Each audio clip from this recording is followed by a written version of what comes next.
आज प्रातःकाल लगभग 4 बजे जब मैं अपने कक्ष में सो रहा था तो किसी व्यक्ति ने हमारे कक्ष के द्वार पर दस्तक दी।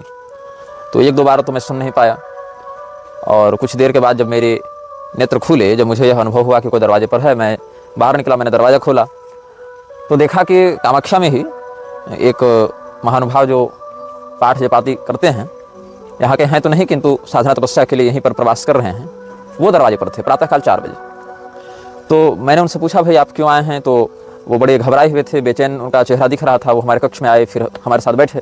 उन्होंने बताया कि आप जो म्लेच्छराज श्रृंखला अभी निर्गत कर रहे हैं उससे जुड़ी हुई कुछ बातें कहनी है। हमने सोचा भाई 4 बजे सुबह क्या बात करनी है, तो मैंने पूछा क्या बात है। उन्होंने कहा कि अभी अभी उन्हें एक स्वप्न आया है, जिस स्वप्न में कोई व्यक्ति है जो वो भी किसी परंपरा के साधक हैं, और उन्होंने कहा कि भाई मैं पहले म्लेच्छराज के संगठन में जुड़ा हुआ था और म्लेच्छराज के लिए नरबली इत्यादि में दिया करता था, किंतु मुझे इस प्रकार के अभियानों में बड़ी ग्लानि हुई। मुझे बहुत अफसोस हुआ कि मैं क्या कर रहा हूँ, तो मुझे प्रायश्चित करना है और मैं देवी जी की आराधना इत्यादि भी कर रहा हूँ। तो इसीलिए मैं यहाँ पर आया हूँ तपस्या करने के लिए, और मैं बताऊँगा कि म्लेच्छराज वस्तुतः कैसा दिखता है। जिस प्रकार के चित्र और जिस प्रकार के घटनाक्रम उसके विषय में प्रसारित किए जा रहे हैं, उनसे अधिक स्पष्ट और उनसे अधिक ठोस मैं आपको चित्र बनाकर दिखा रहा हूं, क्योंकि मैं उस तत्व को बहुत निकटता से जानता हूं। साधक जी ने हमें बताया कि स्वप्न में जो व्यक्ति उनसे मिले, उन्होंने बताया कि वो ये सब तामसी विद्याएं, पैशाचिक विद्याएं सीखने के लिए अफगानिस्तान के क्षेत्रों में गए थे और वहाँ से सारी विद्याएं, काली शक्तियाँ वो सीख कर जगा कर आए थे और उसी की आराधना करते थे। किंतु उसके मार्ग में चलते हुए इन्हें आत्मग्लानि हुई, इन्हें यह बोध हुआ कि मैं तो बहुत ही नकारात्मक मार्ग पर निकल पड़ा हूँ। तो फिर भगवती की आराधना करते हुए धीरे धीरे उस मार्ग से मुक्त होने का वो प्रयास कर रहे थे। तो उन्होंने एक श्वेत वर्ण के दीवार पर उसका चित्र बनाकर दिखाया कि वस्तुतः वो कैसा दिखता है। तो उसमें भी 2 शक्तियाँ थीं, एक जो वाहन के रूप में है और एक जो उसके ऊपर सवार है। तो जहाँ मैंने आपको आर्द्र म्लेच्छ और उसके भीतर बैठे हुए अनाम म्लेच्छ के बारे में बताया था, वहाँ पर भी ऐसा ही भाव है कि एक उसको ढो रहा है और दूसरा उसके ऊपर सवारी कर रहा है। अब भौतिक रूप से सवारी कर रहा है कि सांस्कारिक रूप से सवारी कर रहा है, ये सब शक्तियाँ स्थूल रूप में तो कूटस्थ होती नहीं है कि भाई हाथ है तो इतना ही बड़ा होगा, पैर होगा तो इतना ही बड़ा होगा। ये सब कामरूप शक्तियाँ हैं, अपनी इच्छा के अनुसार रूप, आकृति और भाषा, स्वर इत्यादि को परिवर्तित करने का सामर्थ्य रखती हैं ये सब शक्तियाँ। तो उन्होंने जो चित्र बनाया और वो जो साधक प्रातःकाल मुझसे मिलने आए थे, उन्होंने जो बताया, वो लगभग 7 फीट का एक पुरुष, जिसकी ऊपरी खाल नहीं है, ऊपर की चमड़ी नहीं है, उसकी जो मांसपेशियां वो दिखती हैं, ऊपरी खाल नहीं है। 7 फीट का एक पुरुष जो सामान्य हट्ठा कट्ठा है, और उसका मस्तक किस प्रकार का दिखता है इतना तो वो नहीं देख पाए। और उसके ऊपर मतलब उस 7 फीट का पुरुष वाहन के समान है, पुरुषाकार वाहन है जो ढो रहा है, और उसके ऊपर एक पिशाच सवार है जिसके 3 मस्तक हैं। कंधे पर एक पिशाच सवार है जिसके 3 मस्तक हैं, मैंने लिख लिया था। और 2 फीट का ही है लगभग, वो बौना पिशाच है, वो लगभग 2 फीट की ही ऊंचाई का है, बहुत काले रंग का है, उसके पंख इत्यादि भी हैं काले रंग का है। उसकी आंखें जो हैं वो बाहर की ओर टपकती हुई लगती हैं, जैसे उल्लू जब अपनी आंखों को फैला कर देखे या मधुमक्खी जब अपनी आंखों को फैला कर देखे तो उसकी आंखें बाहर की ओर निकली हुई दिखाई पड़ती हैं, वैसे ही इसकी आंखें बाहर की ओर निकली हुई हैं। और काले रंग का 2 फीट का लगभग बौने आकार का एक पतला पतला सा शरीर वाला 3 मस्तक का पिशाच उस 7 फीट वाले पुरुषाकार वाहन के ऊपर बैठा हुआ है। और यही उन दोनों तत्वों का एक साकार विग्रह जो स्वप्न में उन साधक को दूसरे किसी साधक ने अंतश्चेतना के माध्यम से संपर्क करके बताया, वो सुबह 4 बजे मेरे कक्ष में आकर वर्णन करके हमें बता रहे थे। वीडियो के कमेंट बॉक्स में आकर, चाहे फेसबुक हो, चाहे यूट्यूब हो, चाहे अन्य लोग जो अपने चैनल पर इस वीडियो को अपलोड कर रहे हैं, उन सभी लोगों के कमेंट बॉक्स में आकर बहुत से धूर्त लोग यह कहने में लगे हुए हैं कि शुक्राचार्य ही यहोवा है, तो शुक्राचार्य ही म्लेच्छराज हैं, शुक्राचार्य ही म्लेच्छ के गुरु हैं। वो म्लेच्छ के गुरु नहीं, वो असुरों के गुरु हैं। पहले इस बात को समझो, म्लेच्छ अलग हैं, असुर अलग हैं। असुरों की सत्ता में बहुत छोटे स्तर पर आते हैं म्लेच्छ, और खुद को कुछ लोग रिसर्चर बता रहे हैं कि हम लोग इस पर रिसर्च कर रहे हैं। और ऐसे ऐसे मूर्ख अनपढ़ रिसर्चर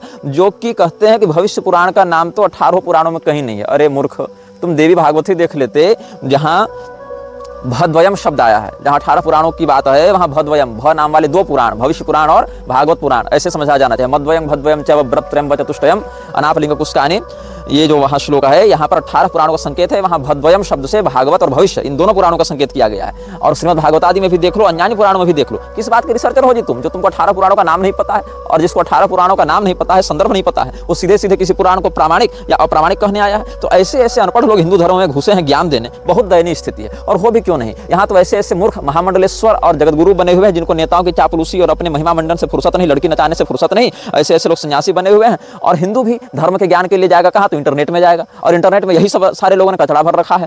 जो जिज्ञासु होता है वो तद्विधि प्रणिपातेन परिप्रश्नेन सेवया, सेवा प्रणिपात समर्पण तपश्चर्या का आश्रय लेकर सदगुरु के पास जाता है कि इंटरनेट के पास जाता है? तो इंटरनेट से प्राप्त हुआ ज्ञान तो विकृत और असत्य और यथार्थ ही होगा। अब कुछ लोग ऐसा कर रहे हैं कि म्लेच्छराज के टॉपिक को उठाकर काल्पनिक बातें चेप रहे हैं। इनमें से मुझे सूचना प्राप्त हुई कि कुछ लोग तो हमारे भी पूर्व समर्थक रहे थे, जो बाद में सैद्धांतिक विरोध के कारण जिनसे हमने सैद्धांतिक टकराव झेला और जिनकी पोल हमने खोली, वो सब फेसबुक छोड़कर भाग गए थे और बाद में फिर फेसबुक पर आए हैं म्लेच्छराज के विषय में बताने कि वसुधा और पिंगल और किसका किसका तो है ऐसा, वो अपने म्लेच्छत्व के विषय में स्पष्ट कर रहे थे। कहते हैं कि वसुधा और पिंगल का पुत्र वर्तमान में म्लेच्छराज है और कलयुग के अंश से अवतरित है, वो जन्मना आर्य है, म्लेच्छ नहीं है। देखो, वो जन्मना आर्य नहीं है, जन्मना म्लेच्छ ही है। अब आर्य शब्द से ऐसा देखोगे तो जितने भी दैत्य हैं वो तो कश्यप जी की संतान होने से द्विजवत ही माने गए हैं बहुत स्थानों पर। तो ऐसा थोड़े कि उन सबको हम ब्राह्मण कह दें। और जितने भी म्लेच्छ हैं उनको असंस्कृत होने से ही अनार्य कहा गया है। तो अनार्य जो व्यक्ति है वो आर्य नहीं हो सकता है, चाहे जन्म की दृष्टि से वो कुछ भी रहा हो पहले, लेकिन संस्कार शुद्धि न होने के कारण वो नष्ट ही हो जाता है संस्कार की दृष्टि से। अब ये लोग कह रहे हैं कि भाई वो तो प्रधानता से वेद मार्गी है और प्रधानता से वैदिक प्रयोगों से ही शक्तियां प्राप्त किया हुआ है। देखो, वेद की शक्तियों का प्रयोग करके, वैदिक मंत्रों का प्रयोग करके वो शक्तियां प्राप्त नहीं कर रहा है, वो विशुद्ध रूप से पश्चिमामनाय के ही आगमों का प्रयोग कर रहा है। और यहाँ पर भी मेरी बात को चुरा कर ये कहते हैं कि फिर उसने सहस्र वर्षों तक भगवान रुद्र की पश्चिमामनाय के पैशाच संप्रदाय से उपासना करके संपूर्ण विश्व पर एकाधिपत्य करने का वर प्राप्त करके देवताओं के बल को छीन करने के लिए अपने अनुचरों के द्वारा भारत के आर्य धर्म के नाश में लगा हुआ है। पैशाच मार्ग का तो केवल उत्थापक और व्यवस्थापक है, अपने अनुयायियों के हितार्थ उसने पैशाच मार्ग का प्रवर्तन किया। अब जिस व्यक्ति ने ये लिखा है वो स्वयं से कुछ लिखने का सामर्थ्य रखता नहीं है। एक सेठ के लेखों को चुरा कर लिखा करता था, बाद में उसने अपने अनुयायियों के मन में भ्रम डाला कि हम तो बहुत बड़े साधक हैं, तपस्वी हैं, हिमालय में जाकर तपस्या कर रहे हैं, हम अपना फेसबुक व्हाट्सएप से बंद कर रहे हैं और लोगों को ब्लॉक कर दिया ताकि लोग उसको ऑनलाइन न देख सकें। और जब इस समय उसने देखा कि लोग तो मेरी चर्चा करना छोड़ रहे हैं, भूलते जा रहे हैं, तो अपनी लोकेशना में उसने म्लेच्छराज वाले टॉपिक उठाया और मनमानी बातें वैसे ही लिखने लगा जिस प्रकार से पहले वो अपने संप्रदाय के विषय में या अपने आध्यात्मिक शक्तियों के विषय में या अपने अवतार के विषय में या अन्य विषयों में, किसी मान्य संप्रदायाचार्य के क्लोन होने के विषय में, किसी मान्य संप्रदायाचार्य के कलयुगी एजेंट होने के विषय में जैसे बकवास करता था, काल्पनिक ग्रंथों के नाम पर काल्पनिक बातें प्रसारित करता था, वैसे यहाँ पर भी करने लगा। तो ऐसे लोगों से सावधान रहना चाहिए। अपने आप को महिमा मंडित करने के लिए कुछ भी ये लोग अप्रामाणिक और अपुष्ट रूप से प्रसारित करते रहेंगे और लोगों को भ्रमित करते रहेंगे। लाइव आने का ढोंग, अपनी चेहरा, अपनी पहचान को छिपा कर ये लोग नकली बातों से लोगों को भयाक्रांत करते हैं। कहते हैं हम लाइव आकर अपने वास्तविक चेहरे को दिखाएंगे, वो भी नहीं दिखाते। नए नए ग्रंथ, अपने काल्पनिक बातों को प्रसारित करने के लिए गुरु परंपरा का ढोंग, और अब हर विषय के एक्सपर्ट बनकर हमारी ही नकल करते हुए नकली बातों को प्रसारित कर रहे हैं। बीच में किसी धूर्त ने, जो पहले मुझे फेसबुक पर कहता था कि आप न्यू वर्ल्ड ऑर्डर के बारे में क्यों नहीं बताते, हिंदू धर्म गुरुओं को वास्तविक संकटों के बारे में बताना चाहिए, और मुझे इस प्रकार से ललकारता था, तो मैंने कहा कि मैं 2012, 13, 14 में लिखता था, ये सब बोलता था। तो उसने कहा अब भी लिखिए, बोलिए। अब जब मैं लिखने बोलने लगा हूँ तो एक संदिग्ध चरित्र वाली महिला जो मेरे ऊपर अभद्र और यौन टिप्पणियां किया करती है, उसके दल में सम्मिलित होकर, वो भी अपनी पहचान उजागर नहीं करती, उसके दल में सम्मिलित होकर ये लोग कह रहे हैं कि तुम तो म्लेच्छराज के नाम से काल्पनिक बातें कह रहे हो। कालीवन कब से म्लेच्छराज हो गया? अरे मूर्खों, तुम अपने फेसबुक को छोड़कर ग्रंथ तो पकड़ो, तब तो पता चलेगा कि किन किन ग्रंथों में, देवी भागवत में, गर्ग संहिता में और किन किन महाकाव्यों में म्लेच्छराज के रूप में कालीयवन का वर्णन है। और यह देखो, इन लोगों ने कहा भुसुंडी रामायण के नाम से काल्पनिक ग्रंथ का आश्रय लेकर ये भगवान श्री रामचंद्र जी की चरण पादुका के द्वारा म्लेच्छराज के पराजय का काल्पनिक व्याख्यान कर रहा है निग्रहाचार्य। अरे मूर्खों, मैं भुसुंडी रामायण के दक्षिण खंड से बता रहा हूँ, 51वां 52वां अध्याय पढ़ो। और भुसुंडी रामायण को काल्पनिक ग्रंथ नहीं है, भुसुंडी रामायण एक प्रामाणिक प्राचीन धर्मशास्त्र है। और स्वामी करपात्री जी ने रामायण मीमांसा में भुसुंडी रामायण को प्रामाणिक धर्मशास्त्र के रूप में, प्राचीन रामायण के रूप में मान्यता दी है। तुम जिस परंपरा के सदस्य होने का ढोंग करते हो, उसी परंपरा के आचार्य के द्वारा प्रमाण के रूप में स्वीकृत किए ग्रंथों पर भी तो कम से कम श्रद्धा रखना सीखो। अच्छा, इसमें एक विषय और आया था बीच में, जो कि मैं नहीं बताना चाहता था, लेकिन फिर भी कुछ लोग पूछ रहे थे तो बता दूंगा। जो मौन नरपतियों का 300 वर्षों का कार्यकाल है, उसमें बीच में राजतंत्र भी रहेगा और कहीं कहीं लोकतंत्र भी रहेगा, दोनों का मिश्रित काल चलेगा। अब लोग पूछेंगे कैसे? ऐसे कि जिस समय औरंगजेब का शासन दिल्ली में था, उसी समय शिवाजी महाराज का शासन महाराष्ट्र में था, तो समानांतर रूप से जो उनका हिंदवी स्वराज था वो भी आगे बढ़ रहा था और उधर से मुगल सत्ता भी अपना कार्य कर ही रही थी, तो दोनों का काल समान हो गया।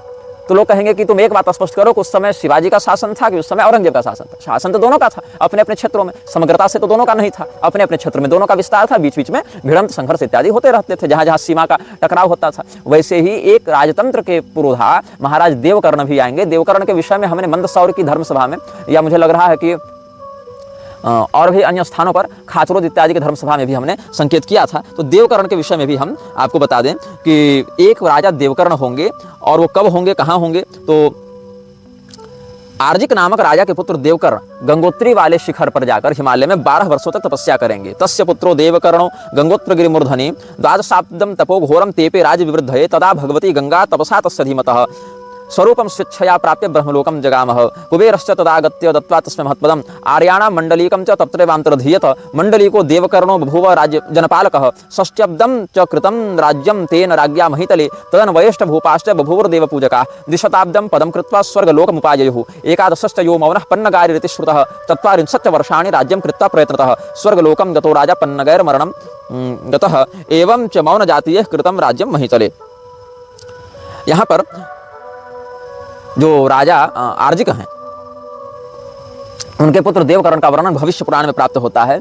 भविष्य पुराण में बहुत से विषय भूतकालिक गति से लिखे गए हैं, मतलब कि हम ऐसी भाषा में लिख रहे हैं जो भूतकाल में घटनाएं घटित हो चुकी हैं उनके लिए बताया जाता है। इसके पीछे एक और कारण है, भविष्य पुराण के नाम के पीछे दो बातें हैं। एक है भविष्य में होने वाली घटनाओं का वर्णन करने वाला पुराण, ये भी एक सामान्य अर्थ है। दूसरा एक रहस्यार्थ है, भविष्य के लोग इन घटनाओं के विषय में कैसे चर्चा करेंगे। भविष्य में इस पुराण के विषय में जब चर्चा की जाएगी तो लोग किस प्रकार के संवाद का प्रयोग करेंगे। तो लोग कहेंगे कि अमुक काल में अमुक राजा हुआ था, तो भविष्य के लोग ऐसी शैली में चर्चा करेंगे। इस भाव से भी भविष्य पुराण कहा जा सकता है। और कल्कि पुराण की भी जो कथावृत्ति सुखदेव जी ने वर्णित की है, अनुभागवत भी कहा जाता है कल्कि पुराण को, वहां भी ऐसी शब्दावली का प्रयोग किया गया भूतकालिक रीति से, जैसे लगे कल्कि अवतार हो चुका है।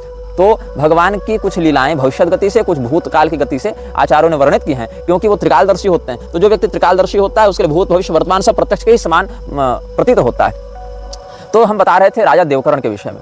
देवकर्ण महाराज जिस समय आएंगे उसके 200 साल तक मौन नरपतियों का भी शासन रहेगा। मतलब आप इसको ऐसे समझ सकते हैं कि लगभग भारतीय लोकतंत्र के आप समझ लीजिए कि 125 साल के आसपास देवकर्ण का राज्य प्रारंभ हो जाना चाहिए इस भविष्यवाणी के अनुसार। और 12 वर्ष तक वो तपस्या करेंगे, भगवती गंगा की आराधना करेंगे गंगोत्री में जाकर, और वहां भगवती गंगा कुबेर जी के माध्यम से उनको पुनः राज्य पद का वरदान प्रदान करवाएंगे, ऐश्वर्य प्रदान करेंगे, क्योंकि ऐश्वर्यहीन व्यक्ति राजा नहीं हो सकता है, उसके लिए चाहिए पैसा, उसके लिए चाहिए वैभव। तो कुबेर जी की कृपा से उनको वैभव प्राप्त होगा।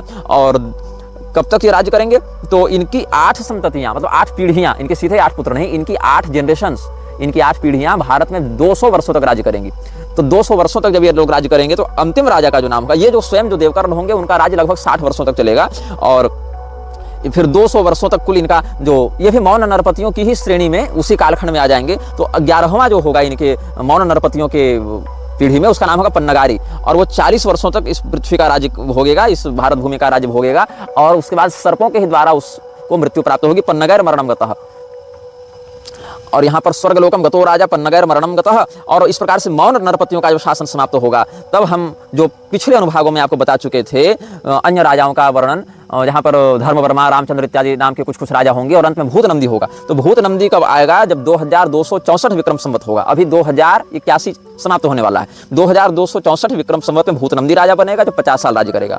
फिर उसके बाद शिशु नंदी राजा बनेगा जो 20 साल राज्य करेगा। फिर यशो नंदी राजा बनेगा जो 25 साल राज्य करेगा। फिर प्रवीरक राजा बनेगा जो 106 वर्ष राज्य करेगा, जो 11 वर्ष राज्य करेगा। तो 50, 20, 25 और 11, 106 वर्ष का हो गया। उसी समय अफगानिस्तान के क्षेत्र में म्लेच्छ राज की सेना और यशोनंदी और प्रवीरक की सेना का युद्ध होगा, जिसमें एक ही महीने में 1 लाख म्लेच्छ मरेंगे और 60,000 भारतीय सैनिक मरेंगे। जिसके बाद यशोनंदी को अपनी पुत्री जालवती का कन्यादान करके म्लेच्छ राज घुसपैठ करेगा। उससे होने वाली बाहलिक इत्यादि संतानें भी म्लेच्छ कहलाएंगे। युद्ध से तो यहाँ जीत नहीं पा रहा है म्लेच्छ राज, तो उस समय क्या करेगा, घुसपैठ करके पारिवारिक रिश्ता जोड़कर उसके खून को विकृत करेगा, और वहां अपने नाते के माध्यम से वो पारिवारिक घुसपैठ करके भारत पर कब्जा कर लेगा। उसके बाद बाहलिक इत्यादि 13 पीढ़ी तक 400 वर्षों तक जिसका वंश राज्य करेगा। तब तक कितना हो गया, इधर 106, इधर 2264 और उधर 400, इधर 106, मतलब 2770 विक्रम संवत जब आएगा। उसके बाद भारत में गृह युद्ध छिड़ेगा। 2 साल गृह युद्ध के बाद पुष्यमित्र द्वितीय, ध्यान से सुनेंगे, पुष्यमित्र शुंग नहीं, लोग ध्यान से सुनते नहीं, कमेंट में पूछते हैं। पुष्यमित्र द्वितीय इस भारत के राजा बनेंगे, और वो 100 वर्षों तक राज्य भोगने के बाद, धर्म की झंडे को, धर्म की ध्वजा को फहराने के बाद भ्रमित होकर कलयुग के मित्र बन जाएंगे। यद्यपि उनकी स्वयं की दुर्गति नहीं होगी, वो तो अपने सत्कर्म के कारण दिव्य लोक में ही जाएंगे, लेकिन कलयुग के मित्र हो जाने के कारण वो कलयुग के विरोध को छोड़ देंगे, कलयुग का विरोध नहीं करेंगे, और कलयुग फिर अपनी इच्छा के अनुसार धर्म का विस्तार करता रहेगा। ये सब बातें भी धर्मशास्त्रों में संकेत के रूप में कहीं समास, कहीं व्यास विधान से वर्णित हैं। और हमने आपको एक और विषय यहाँ पर बताया था, जब बृहद पाराशर होरा शास्त्र के केतु महादशा प्रकरण से हम आपको बता रहे थे, तो वहां पर एक फलश्रुति थी कि जो म्लेच्छ के राजा होंगे, म्लेच्छराज होंगे, उनके द्वारा इस व्यक्ति को धन प्राप्त होगा। जो व्यक्ति केतु की अशुभ दशा का फल, केतु की उत्तम दशा का फल भोगेगा। केतु उत्कृष्ट दशा करोति विजय क्रूर क्रियार्थागमम म्लेच्छमापति लब्ध भाग्य कवन प्रारंभ शत्रुच्छया। और इसी में केतु के अंतर्गत यदि राहु की अंतर्दशा आ जावे तो विशेष करके यह फल घटित होने लग जाता है। यहाँ पर बृहद पाराशर होरा शास्त्र में ही देखेंगे तो केतु अंतर्गत राहु स्वच्छ मित्र स्वराशिगे, केतु की महादशा में अंतर्दशा राहु की चले और राहु शुभ राशि में हो, उच्च राशि में हो, मित्र गृह में हो या स्वगृह में हो या केंद्र त्रिकोण इत्यादि में हो, तो म्लेच्छ प्रभु वसात सौख्यम धन धान्य फलादिकम, म्लेच्छ राज के सहयोग से, उसकी कृपा से उसको सुख, धन धान्य, प्रतिष्ठा इत्यादि की भी प्राप्ति होती है। ऐसा बृहत पाराशर होरा शास्त्र में भविष्यवाणी की गई है। एक लक्ष्यराज नामक व्यक्ति ने हमारे फेसबुक पेज पर किसी श्रृंखला के अनुभाग में टिप्पणी की थी। वो टिप्पणी भी मैं पढ़कर सुना देता हूँ। ये लिखते हैं कि पूज्य आचार्यवर, ईसाई मत में एक सैटेनिक चर्च है जहां पर ठीक ठीक म्लेच्छराज जैसे स्वरूप वाले एक शैतान की प्रतिमा स्थापित है। उसका मुख गधे के जैसा, पंख हैं और पैर घोड़े जैसे हैं। इस शैतान म्लेच्छराज की प्रतिमा के इर्द गिर्द वहां पे 15 ऐसे चित्रपट लगे हैं जिनमें मानवीय स्वरूप का ज्यामितीय रूप चित्रित है, पर कोई शारीरिक रूप का चित्रण नहीं है। यह स्थान बड़ा विवादास्पद और विचित्र है। देखिए, ये बात मैं जानता नहीं था कि कहीं कुछ ऐसी बात है। ये जैसा बता रहे हैं वैसा मैं आपको पढ़ के सुना रहा हूँ। कुछ यहूदी पोप को भी इसी शैतान का गुप्त अनुयायी बताते हैं, यद्यपि मेरे शोध से भी यह बात कुछ अंशों में ग्राह्य है। जिस प्रकार हमारी वैदिक संस्कृति में जगतगुरु शंकराचार्य जी किसी भी राजा या अन्य आचार्य आदि के चरण तक नहीं स्पर्श करते, ऐसा ही नियम ईसाइयों में भी है। फिर भी पोप का चित्र एक बार देखने में आया था जहां वह एक मुसलमान राजा, संभवतः अरब के राजा के पैरों को चूम रहा था। अन्य भी कई सारी बातें हैं जिससे इस बात की पुष्टि होती है। जैसे वेटिकन सिटी के धार्मिक सभागार में सर्प की आकृति बनवाना पोप के द्वारा, जबकि सर्प को ईसाई मत में शैतान और का प्रतीक मानकर शत्रु माना गया शैतान समझते हुए। अस्तु, अन्य भी कई प्रकरण हैं जिससे आपकी द्वारा बताई जा रही बातें मेरे निजी शोध को भी बल और संतुष्टि प्रदान कर रही हैं। आप इस श्रृंखला को चलाते रहें और निर्भय होकर वक्तव्य दें। सादर प्रणाम। जय श्री जानकी वल्लभ भगवान, जय श्री आंजनेय महास्वामी जी। ये इन्होंने कहा लक्ष्यराज जी ने। और इसके अतिरिक्त व्हाट्सएप और फेसबुक पर भी कुछ लोगों ने संपर्क किया, जिसमें एक बंगाल के कूच बिहार से कोई सज्जन है और एक कोई दूसरे व्यक्ति हैं, और इन्होंने ऐसा हमको संदेश भेजा है। एक दूसरे व्यक्ति जो है वो अन्य बहुत लंबे चौड़े उन्होंने मैसेज भेजे हैं और उन्होंने बहुत कुछ म्लेच्छराज के विषय में खुलकर बताया और कहा है कि इनका वंश कई पीढ़ियों से म्लेच्छराज से टकराता रहा है। इन्होंने ऑडियो में भी बहुत सारी बातें बताई हैं जिसको मैं समयानुसार प्रकाशित करूंगा यदि आप लोगों की बुद्धि का स्तर वैसा दिखा। और बहुत कुछ इन्होंने लिखकर भी भेजा है, चित्र इत्यादि भी भेजे हैं। अपने पिताजी के जो भारतीय सेना में पूर्व कमांडो रहे थे और 1965, 67 और 71 तीनों में युद्ध लड़े हैं, पाकिस्तान, चीन और बांग्लादेश के साथ। अब तो ये परलोक चले गए। अपनी माता जी का ये चित्र भेजते हैं, अपना और अपनी पत्नी का चित्र भेजते हैं। और ये पहले तो म्लेच्छराज के प्रभाव में आकर खूब मांस मदिरा इत्यादि किए थे, बाद में ये सब कुछ छोड़ दिए, ये तंबाकू, बीड़ी, सिगरेट इत्यादि भी छोड़ दिए और बहुत प्रकार से मृत्यु का सामना करते हुए बचे। और ये पीढ़ियों से म्लेच्छराज के अभियानों को खंडित करने के लिए गुप्त रूप से लगे हुए हैं, ऐसा ये दावा कर रहे हैं। और बहुत कुछ मिलकर भी ये बात करना चाहते हैं। कहते हैं कि मैं सारी बात तो यहाँ पर नहीं बता पाऊंगा। मिलिट्री ग्रेड आर्टिफिशियल सेटेलाइट्स भी हर इंसान को डिस्टिंक्ट ब्रेन सिग्नेचर को पहचानती हैं और फियर, एंजाइटी, डिप्रेशन इत्यादि सब रोग दोष इत्यादि को भी ट्रांसमिट कर सकती हैं। इसीलिए मैं ऑडियो पर बहुत कुछ नहीं बताऊंगा और सब कुछ आपको लिखकर भेजता हूँ। और बहुत कुछ इन्होंने अपना क्रोनोलॉजिकल बताया है। Most royal blood lines are there evil gene pools too. और यही कारण है कि इन्होंने अपने शरीर में कुछ ऐसी विकृति अनुभव की म्लेच्छराज से टकराने के फलस्वरूप कि इन्होंने कहा कि यदि मैं संतान उत्पन्न करूंगा तो मेरी संतानों पर भी उसका नकारात्मक प्रभाव पड़ेगा, इसीलिए संतान उत्पन्न नहीं करेंगे। क्योंकि इनको अपनी जो पूर्वज परंपरा है वहां से पता चला कि इनके वंश में जर्मन ब्लड भी सम्मिलित हुआ था, जर्मन और स्विस ब्लड इनके वंश में सम्मिलित हुआ था, ऐसा शायद ये कुछ लिख रहे थे। तो फिर इन्होंने यह भी निर्णय लिया है कि आगे संतान को उत्पन्न नहीं करेंगे ताकि और कोई सांकर्य प्रसारित न हो। तो इस प्रकार से ये बहुत से लोग इस श्रृंखला के माध्यम से अपने उन रहस्यों को और उन अभियानों को प्रकाशित कर रहे हैं जो आज तक वो लड़ते आ रहे थे, आज तक वो संघर्ष करते आ रहे थे। और उनको एक आशा थी कि कोई व्यक्ति सामने आकर मुखर होकर इन रहस्यों पर चर्चा करे, इन रहस्यों पर बातचीत करे। तो हमारे माध्यम से इनको कुछ आशा दिखी होगी। कल्कि पुराण में एक बहुत ही उक्ति सुंदर है और महत्वपूर्ण है। आज मैं कल्कि पुराण का भी अध्ययन कर रहा था, जो कि शास्त्रों का अध्ययन तो करते ही रहते हैं, तो वहां पर एक बड़ी सुंदर उक्ति हमें मिली और उस उक्ति को आप जितनी गंभीरता से समझेंगे सनातन धर्म के प्रति उतने अच्छे से कार्य कर पाएंगे। 3 पंक्तियां, 1.5 श्लोक हैं। अवध्यस्य वधे यावांस तावान वध्यस्य रक्षणे इत्याह भगवान व्यासः सर्व वेदार्थ तत्परः प्रायश्चित्तम न तत्रास्ति यत्रा धर्मः प्रवर्तते। सभी वेदों के अर्थ को समझने वाले, जानने वाले भगवान वेदव्यास जी ने क्या कहा है? जो व्यक्ति निर्दोष है, जो व्यक्ति अवध्य है, उसका वध करने से, उसकी हत्या करने से जो पाप लगता है वही पाप वध्य व्यक्ति की रक्षा करने से भी लगता है। मतलब जिस व्यक्ति को मार देना चाहिए उस व्यक्ति की रक्षा करने से भी वही पाप लगता है जो निर्दोष की हत्या करने से पाप लगता है। इसीलिए जहां अधर्म को प्रोत्साहित किया जाए, जहां से अधर्म को बढ़ावा मिले, धर्म की हानि हो, ऐसे व्यक्ति को मारना ही धर्म का निर्णय है। आतताई वधारहणः। और उस व्यक्ति के वध के बजाय यदि आप उसका संरक्षण करेंगे, उसको बचाएंगे, तो वही दोष आपको लगेगा जो निर्दोष की हत्या से प्राप्त होता और फिर उस पाप का कोई प्रायश्चित नहीं है। यह कल्कि पुराण में भगवान वेदव्यास जी का मत भगवान कल्कि के समक्ष प्रस्तुत किया गया है। कुछ लोगों ने कलिपुरुष के विषय में जानने की इच्छा भी व्यक्त की थी और हम कलिपुरुष के विषय में कुछ स्पष्ट बातें भी आपको व्यक्त करेंगे।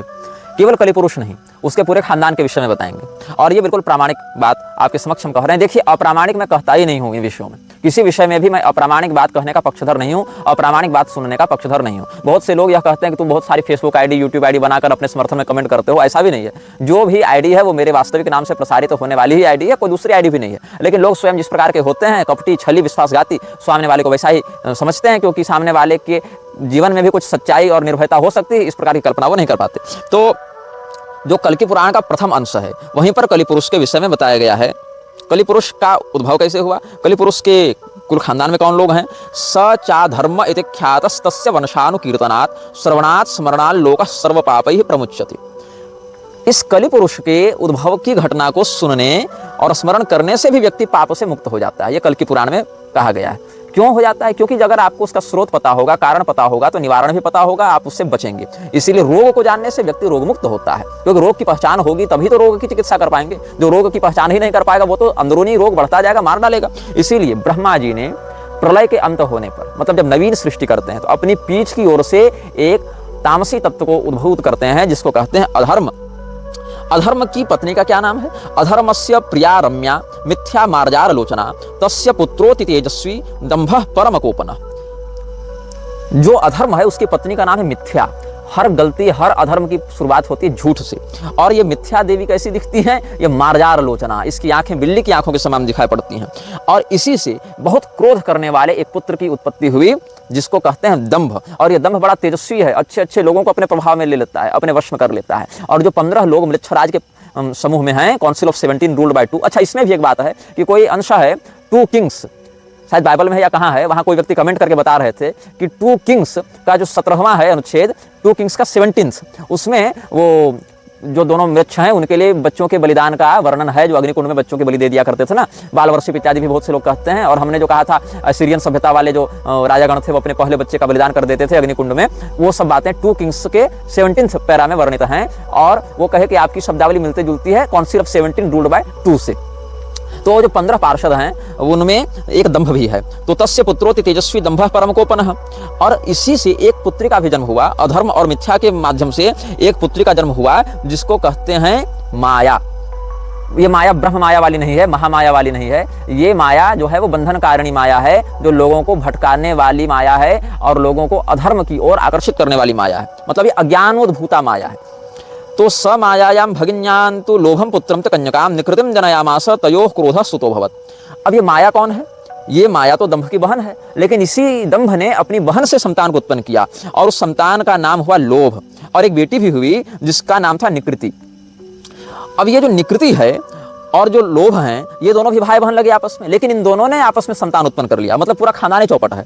तो पहले अधर्म ने अपनी बहन मिथ्या से दंभ नामक पुत्र को जन्म दिया, फिर दंभ ने अपनी बहन माया से लोभ नामक पुत्र को जन्म दिया और निकृति नामक पुत्री को, फिर लोभ ने अपनी बहन निकृति से क्रोध को जन्म दिया और क्रोध ने अपनी बहन हिंसा के माध्यम से कलि पुरुष को जन्म दिया।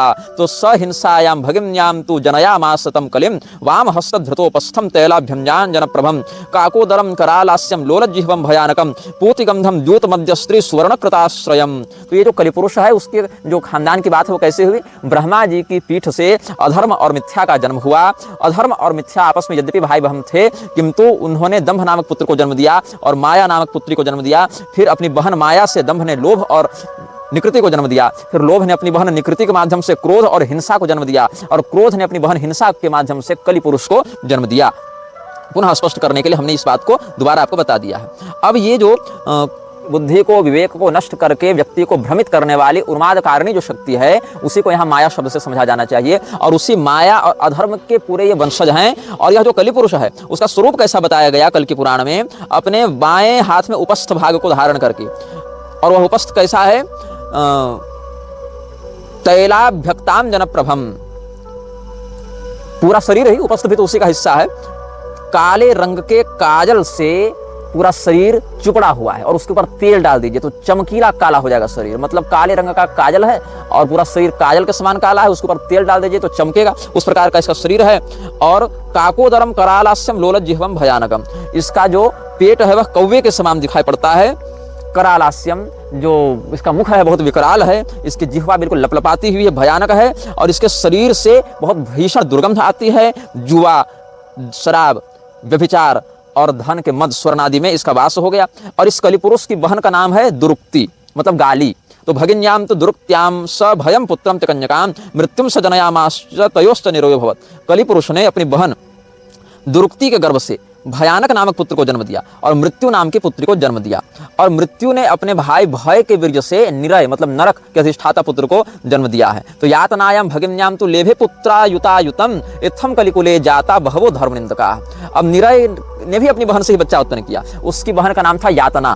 तो निरय ने अपनी बहन यातना से बहुत से पुत्रों को जन्म दिया, हजारों हजार पुत्रों को जन्म दिया। और ये हजारों हजार पुत्रों में से आधि व्याधि जरा ग्लानि दुख शोक भय इत्यादि कुछ प्रधान पुत्र हैं। ब्रह्मा जी की पीठ से अधर्म और मिथ्या का जन्म हुआ। अधर्म और मिथ्या ने अपने संयोग से दंभ और माया को जन्म दिया। दंभ ने अपनी बहन माया के गर्भ से लोभ और निकृति को जन्म दिया। लोभ ने अपनी बहन निकृति के माध्यम से क्रोध और हिंसा को जन्म दिया। क्रोध ने अपनी बहन हिंसा के माध्यम से कलि पुरुष और दुरुक्ति को जन्म दिया। कलि पुरुष ने अपनी बहन दुरुक्ति के गर्भ से भयानक नामक पुत्र और मृत्यु नामक पुत्री को जन्म दिया। फिर मृत्यु ने भय के गर्भ से अपने भाई के माध्यम से निरय और यातना नामक संततियों को जन्म दिया। निरय ने अपनी बहन यातना के गर्भ से हजारों पुत्रों को जन्म दिया जो कलयुग के वंश को उसके परंपरा को आगे बढ़ाने वाले हुए। और इनका कार्य क्या था? यज्ञाध्ययन दानादि वेद तंत्र विनाशकाः।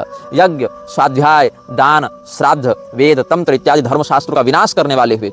और कलिराजानुगाश्चेरुर्यूथसो लोकनाशकाः बभूवुः काल विभ्रष्टाः क्षणिकाः कामुका नराः दंभाचार दुराचाराः तात मातृविहिंसकाः वेदहीना द्विजादीना शूद्र सेवा पराः सदा। ये धर्म निंदक आधि व्याधि जरा ग्लानि दुख शोक भय का आश्रय लेकर यज्ञ स्वाध्याय दान धर्म श्राद्ध वेद तंत्रादि धर्मशास्त्रों का विनाश करने वाले हुए। लोक विनाशी यूथ के यूथ झुंड के झुंड ये सब कलिराज के कलिपुरुष के जो अनुचर हैं, वो जो कलिराज के जो सेवक हैं, उन्होंने मनुष्य शरीर को धारण करके इस सृष्टि का विनाश करना आरंभ किया है, कामुक और क्षणभंगुर शरीर को धारण करके। और दंभी दुराचारी माता पिता का तिरस्कार करने वाले ये सब ब्राह्मणों के घर में जन्मने लगे। आज भी आप देखें कि तो अधिकांश जो वामपंथी हैं वो उसमें से जो बड़ी संख्या ब्राह्मणों की है। ये सब ब्राह्मण नहीं है, ये सब ब्राह्मणों के वेश में आए हुए असुर हैं जो सत्यनिष्ठ तपोनिष्ठ शास्त्रनिष्ठ और सदाचारी संयमी धीर व्रती ब्राह्मण कुल में उत्पन्न सदाचारी होगा वही ब्राह्मण माना जाएगा। केवल ब्राह्मण कुल में जन्म लेने मात्र से अगर वो ब्राह्मण संपूर्णता से अभिव्यक्त हो जावे तो फिर देवी भागवत की भविष्यवाणी निष्फल हो जाएगी, जहां पर दुष्कृत के फलस्वरूप राक्षसों का ब्राह्मण कुल में कलयुग में जन्म लेना भी वर्णित है। तो ऐसे ब्राह्मणों का लक्षण क्या होगा? वो दंभ दुराचार में रहेंगे, शूद्रों की सेवा करेंगे, वेद ज्ञान से विहीन होंगे, कुतर्कवाद बहुला धर्म विक्रयणो धमा वेद विक्रयणो ब्रात्या रस विक्रयणस्तथा मांस विक्रयण क्रूरा शिष्णोदर परायणाः परदार रता मत्ता वर्ण संकर कारकाः। धर्म बेचने वाले होंगे, वेद बेचने वाले होंगे, हर बात में कुतर्क करने वाले होंगे, नमक इत्यादि का व्यापार करने वाले होंगे, मांस बेचने वाले होंगे, ब्रात्य हो जाएंगे, यज्ञोपवीत संस्कार इत्यादि को नहीं मानेंगे, केवल लिंग और पेट की संतुष्टि को ही प्रधानता देंगे, दूसरे की स्त्री श्रवण करने वाले होंगे, शराब पीने वाले होंगे, वर्ण संकर संतान को उत्पन्न करने वाले होंगे, ह्रस्वाकारा पापसारा शठा मठ निवासिनः षोडशाब्दायुषः शाल बांधवा नीच संगमाः। ये लोग ह्रस्वाकार होंगे, पाप परायण होंगे, धूर्त शठ होंगे, मठों में रहने वाले हो जाएंगे। मठाधीश महामंडलेश्वर ये सब देख रहे हो ना, जगत गुरु बने घूम रहे हैं। इनमें से 100 अगर मठाधीश हैं उसमें 95 मठाधीश तो ऐसे ही हैं, बस 5 ही कोई विशुद्ध परंपरा का शास्त्री मिल जाए। तो अभी क्या हुआ, कुंडली श्रृंगेरी के नाम से एक जो मठ है वहां पर जो कोई दत्तराज देश पांडे बना हुआ है शंकराचार्य, पहले आरएसएस का प्रचारक था, आरएसएस का एजेंट था, वहां शंकराचार्य बन गया। और जो हमने उसका विरोध किया तो शंकर परंपरा के ही लोग हमको गाली देने आए थे कि तुम शंकराचार्य परंपरा का विरोध करते हो। वो तो देखो सांगोपांग ऋग्वेद पढ़ा हुआ है, दशग्रंथि पढ़ा हुआ है परंपरा से। तो हमने भाई कहा कि भाई क्या पढ़ा है क्या नहीं पढ़ा है, उसके साथ साथ उसकी क्रिया और उसका परिणाम भी तो देखो। तो अभी नागपुर में उसने 3 दिन की सभा की, उसमें खूब उसने अविधिपूर्वक मांसाहार का समर्थन किया। देवेंद्र फडणवीस वहीं बैठा हुआ था। तब ये लोग को झटका लगा कि क्या कह रहा है। हमने कहा तुमको जो बात आज समझ में आ रही वही बात तुम साल भर से चिल्ला रहे हैं। तब तो तुम लोग कह रहे थे निग्रहाचार्य संतों को गाली देता है, हमारे मठाधीश को शंकराचार्य परंपरा को गाली देता है। परंपरा को गाली थोड़ी दी हमने, परंपरा में जो ये सब सठा मठ निवासी घुसे हुए उनको हम कह रहे थे।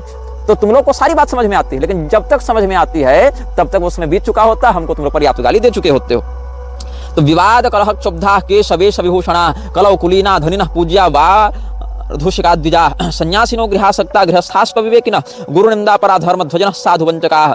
विवाद कलह इत्यादि में क्षुब्ध, केवल साज श्रृंगार मेकअप में आसक्त, धनी कुलीन और ब्याजग्राही ब्राह्मण ही कलयुग में पूजनीय होने लगे हैं। सन्यासी लोग गृहस्थ धर्म के अनुरागी हो जा रहे हैं। देखो अभी कैलाशानंद कैसे वो हर सारी छारिया को एकदम अपने पास बुलाने के लिए तड़प रहा है, और अवधेशानंद और रविंद्रपुरी जैसे म्लेच्छ समर्थक उसका कैसे समर्थन कर रहे हैं। पूरा अखाड़ा परिषद आ गया उसके समर्थन में। एक हीरोइन को नचाने के लिए सारे लोग अपनी लंगोटी खोलकर दौड़े चल रहे हैं, देख लो। और क्या है, महामंडलेश्वर जगत गुरु ब्रह्मनिष्ठ संत हैं ये लोग। तो ये सब धर्म ध्वजन साधु वंचका, ढोंगी, संसार को ठगने वाले, केवल धर्म के नाम पर पाखंड फैलाने वाले ये सब लोग हैं। ये सब बातें हैं। वाचालत्वम च पांडित्य शोर्थ धर्म सेवनम, ये सब बातें हैं। बहुत बोलने वाला व्यक्ति पंडित हो जाएगा, यश प्राप्ति इच्छा से धर्म प्रचार करने लगेंगे। धनाढ्यत्वम च साधुत्वे दूरे नीरे च तीर्थता सूत्र मात्रेण विप्रत्वम दंड मात्रेण मस्करी। जो धनवान है वही साधु हो जाएगा, जो दूर देश की नदियां केवल वही तीर्थ मानी जाएंगी, अपने घर के बगल की गंगा यमुना को तो प्रदूषित कर देंगे। केवल जनेऊ टांग लेने से लोग कहेंगे हम ब्राह्मण हो गए, और केवल दंड धारण कर लिया तो कह देंगे सन्यासी हो गए। और क्या होगा? अल्प सस्या वसुमती नदी तीरे वरोपिता, नदी अपना किनारा छोड़कर बहेगी, पृथ्वी में अन्न उपजना बहुत कम हो जाएगा। स्त्रियों वेश्यालाप सुखा, स्त्रियां वेश्याओं के समान व्यवहार करके स्वयं को वेश्याओं के समान बाजारू बनाकर प्रदर्शन करने लगेंगी। स्वपुंसा तक्त मानसा, और अपने पति में अनुरक्त नहीं रहेंगी। परान्न लोलुपा विप्राश चंडाल गृह याजका, दूसरे से दक्षिणा और पैसा और सब यशो सम्मान इत्यादि, यशो सम्मान इत्यादि मिल जावे, खूब अन्न मिल जावे, इसके लिए चांडाल इत्यादि के भी घर में जाकर पुरोहित करने लगेंगे। स्त्रियां जो हैं वो स्वच्छंदाचरण प्रिया, जिस प्रकार से स्त्रियों का अनुशासन शास्त्र वर्णित करते हैं उस अनुशासन में नहीं, बल्कि मनमौजी अनुशासन मनमौजी आचरण वाली स्त्रियां हो जाएंगी। मेघ कहीं बारिश करेंगे कहीं नहीं करेंगे। प्रजा भक्षा निपा लोका कर पीड़ा प्रपीड़िता, निर्मला सीतारमण, जो प्रजा है उसका भक्षण करने के लिए राजा तत्पर रहेंगे, और हर चीज में केवल टैक्स बढ़ाना ही इनका अभिष्ट कार्य होगा। हर चीज में टैक्स लगा दो, टैक्स लगा दो, यही सब कली पुरुष का कार्य है ना। और क्या होगा? एवं तो प्रथमे पादे कलेह कृष्ण वृंद का, भगवान कृष्ण की निंदा करने वाले लोग कलियुग के प्रथम चरण में होंगे। दूसरे चरण में तो भगवान कृष्ण का नाम भी लेने वाले लोग नहीं बचेंगे। द्वितीय तो नाम ही नाश, तृतीय वर्ण संकरा, तीसरे चरण में परिपूर्णता से वर्ण संकर हो जाएंगे। और एक वर्णाश चतुर्थे च विस्मृताच्युत सत्क्रिया, और भगवान का पूजन भजन सब छोड़कर चौथे चरण में तो सभी एक वर्णी हो जाएंगे, मतलब सबके सब पूर्णतया म्लेच्छयी हो जाएंगे। ये सब बातें हम नहीं कह रहे, कल की पुराण में ये सब बातें बताई हुई हैं भविष्यवाणी के रूप में, और कलि पुरुष के पूरे खानदान का हम आपके समक्ष वर्णन कर चुके हैं। यह वीडियो जल्द ही हटा दिया जा सकता है, कृपया थर्ड पार्टी ऐप्स का उपयोग करके डाउनलोड करें। आप इस वीडियो को अपने चैनल पर फिर से अपलोड भी कर सकते हैं।